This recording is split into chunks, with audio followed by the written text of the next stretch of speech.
ជំរាបសួរបាទមិត្តភ័ក្តិនៅក្នុង YouTube នៅក្នុង Channel YouTube ទាំងអស់ខ្ញុំជាប៉ារបស់អូនណាប៉ុន្តែអូនណាពេលដែលនិយាយទូរស័ព្ទមួយខ្ញុំម្ដងគឺគាត់នៅមិនដែលស្ងៀមទេចេញក្បាច់នេះក្បាច់នោះក៏ប៉ុន្តែ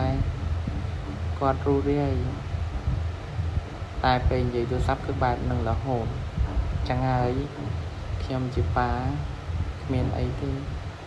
ពេលកូនបាននិយាយទូរស័ព្ទម្ដងខ្ញុំសប្បាយចិត្តព្រោះ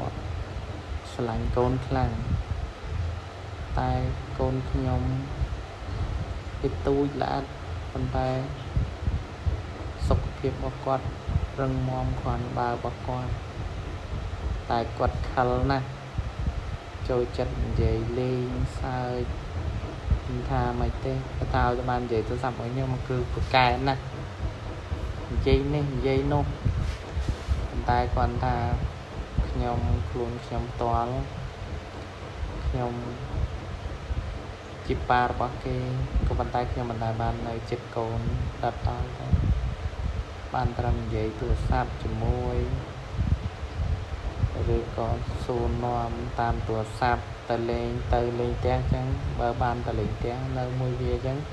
គឺវានៅជាមួយខ្ញុំរហូតអត់លឺមាត់ទេក៏ប៉ុន្តែមួយរយៈពេល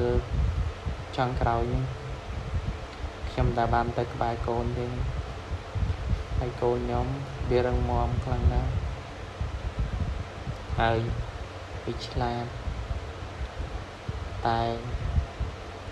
វារៀងកាចតិចកាចហ្នឹងកាចអីអត់ឲ្យណាជិះជាន់វាបានទេគឺក្រៅពីវាខ្លួនវាមើលធ្វើខលកមិចកមើតែបើថាចាស់ចាស់វិញសំណំទាសំប៉ាសំនេះប៉ាសំនោះប៉ុន្តែខ្ញុំស្រឡាញ់ហើយខ្ញុំពេញចិត្តតែបីជាអញ្ចឹងក៏ដោយខ្ញុំបញ្ចូលសលេងពីកូននេះប៉ុន្តែខ្ញុំមានអារម្មណ៍ថាខ្ញុំដូចអ៊ូលដើមកពួកកូនខ្ញុំស្រឡាញ់ខ្លាំងណាស់ប៉ុន្តែមិនដឹងថាពេលណាឬក៏ថ្ងៃណាដែលខ្ញុំបាននៅជាមួយកូនរហូតទេតែបកែត្អូនបកែមានន័យថាបកែនិយាយធ្វើម៉េចធ្វើកំសត់ប៉ាអូនអត់នេះប៉ាអូនអត់នោះប៉ាអូនឃ្លាននេះប៉ាអូនឃ្លាននោះក៏ប៉ុន្តែយកទៅអត់ញ៉ាំទេនំចំណីអត់ញ៉ាំមួយទៀតរឿងមួយទៀតដែលគួរឲ្យចម្លែកជាងគេនោះគឺកូនរបស់ខ្ញុំវាអត់ចូលចិត្តដូចខ្ញុំគឺតារ៉េនគឺអត់ចូលចិត្តដូចគ្នាអត់ចេះញ៉ាំដូចគ្នាក៏ប៉ុន្តែបើរបស់ដែលចូលចិត្តគឺអាឡឹកចូលចិត្តដូចគ្នាខ្ញុំក៏ចូលចិត្តវាក៏ចូលចិត្តអាឡឹកសកានេះអានឹងពួកខ្ញុំចូលចិត្តមិនដឹងមូលហេតុអីបាទខ្ញុំចូលចិត្តអស់ហ្នឹងតែបើញ៉ាំត្រីរឿងរបបអាហារញ៉ាំវិញខ្ញុំការញ៉ាំត្រីម្ហូបអីខ្ញុំអត់សូវនឹងច្បាស់ព្រោះខ្ញុំអត់សូវដែលបាននៅជាមួយកូនណាក៏ប៉ុន្តែកូនចូលចិត្តញ៉ាំអីឮធ្លាប់ឮម៉ាក់ចាស់គេនិយាយដែរថាវាចូលចិត្តញ៉ាំអីប៉ុន្តែវាខាល់មនុស្សវារៀងខាល់កមិចកម៉ៅនិយាយរំតែគ្រប់ចាប់មើលវាធ្វើការវិការមកគួរឲ្យខ្នាញ់និយាយរួមទៅតែគាត់ថាខ្ញុំជាប៉ាបានត្រឹមតែឃើញរូបថតនិយាយទូរស័ព្ទតាមទូរស័ព្ទមិនបានទៅរស់នៅជាមួយកូនឬក៏ក្បែរកូនទេព្រោះកូនវាតូចតែគេរស់នៅជាមួយម៉ាក់គេចឹងហើយខ្ញុំជាឪពុកគឺបានតែខលទៅតោថ្ងៃសៅរ៍ថ្ងៃអាទិត្យខលទៅថ្ងៃណាកូនមានអារម្មណ៍ល្អនិយាយមួយប៉ាក៏និយាយទៅថ្ងៃណាខ្លះប៉ាអូនចង់និយាយទូរស័ព្ទទេ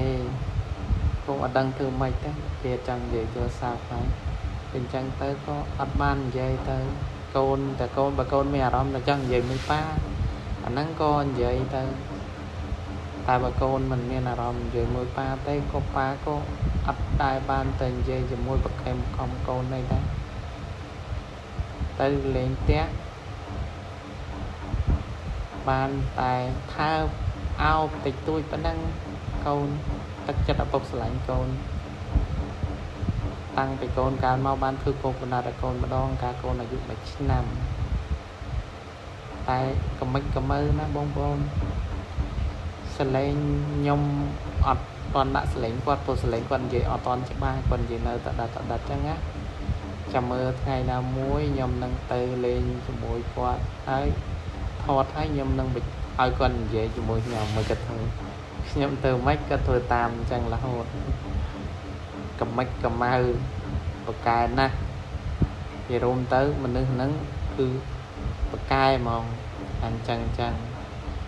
តែมันមានអីច្រើនទេបងប្អូនអញ្ចឹងអរគុណច្រើនសម្រាប់ការជួយមើលហើយជួយខ្ញុំសុំនាំពោសូមជួយចាប់ Subscribe Channel នឹងព្រោះ Channel នេះ Channel របស់កូនណាសាអរគុណច្រើន